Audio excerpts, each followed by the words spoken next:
Teach people how to get in touch with their spirit. You have workshops all around the world. You do it for the masses. Really, you do it for anybody who may want to do this type of work that you're doing or may not. So you do it for two groups of people. Well, I have what I call sort of my public introduction, and then there are people who are really called to mobilize into leadership.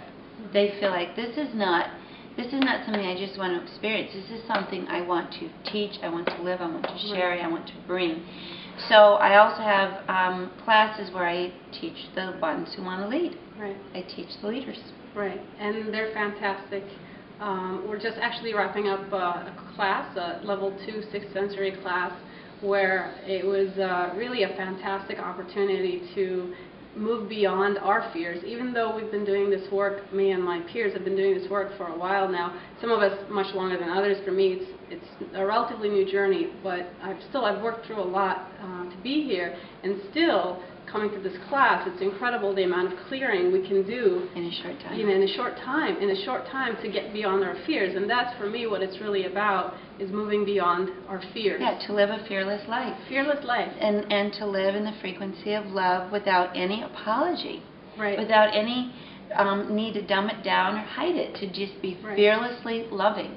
And it's so fantastic. It's like the first time I saw you speak, I told people I didn't know you, I had never met you. It was like I picked up your book and I Googled you and I showed up in Chicago, and you walked into the door and I thought, I love this woman. I swear to God, I was like, I love this woman. I love this woman. You're walking around like a buzzing light of love, like a ball of love. I love. That's my frequency. Because you come from such an authentic place. I love. I mean, I'm realistic. I'm very practical. I'm very grounded, and in my experience, that's the only practical, realistic, grounded way to live.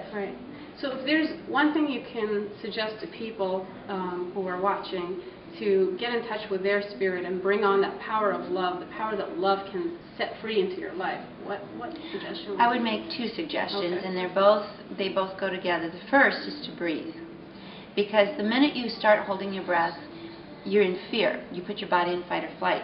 Your vibration shuts down, your heart closes, anxiety kicks in, and we're so used to that it feels normal, but it's not. So breathe, because breath is spirit. And second, start your day with just a question. If I weren't afraid, I would. And see what answers come up for 3 minutes. I think if everybody started the day with breath, that would make a difference. Just breath alone, taking a deep breath. And and just before you speak, breathe. Before you react, breathe. Before you make a choice, breathe. And put your hand on your heart when you breathe. And then breathe this way. Because when you open the mouth, then the heart opens. They're connected. And then the perspective softens. And the fear gives way. You can't breathe and be in fear simultaneously. They're biologically impossible. And the great thing is, this is something, it's like, I used to think intuitive, and I used to hear psychic, and I immediately shut down my phone. Psychic, oh my gosh, forget about that. There's such negative connotation associated with the word. But what I've learned through studying with you is that it's about intuition. It's about just that inner voice. And that's a good question. Psychic means of the soul.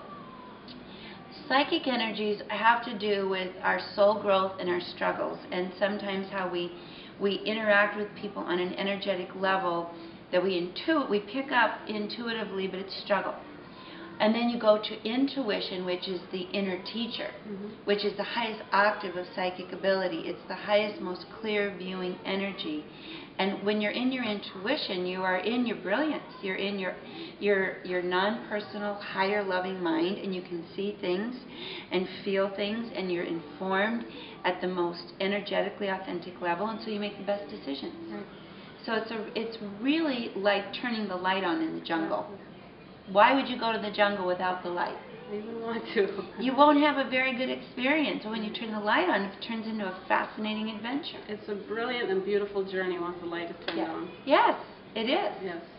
For sure. That's guaranteed. And the light comes on inside, right? The light is here and here. You turn on your heart light, And that opens up your consciousness to be less judgmental and more objective and curious. So when the heart light comes on, the headlight turns on, and so you're not in reactive defensive mode. Perfect. It's real simple. Brilliant. Thank you so much. I love you. I love you too. Love you too. All right, guys, this is it. Our time with Sonia.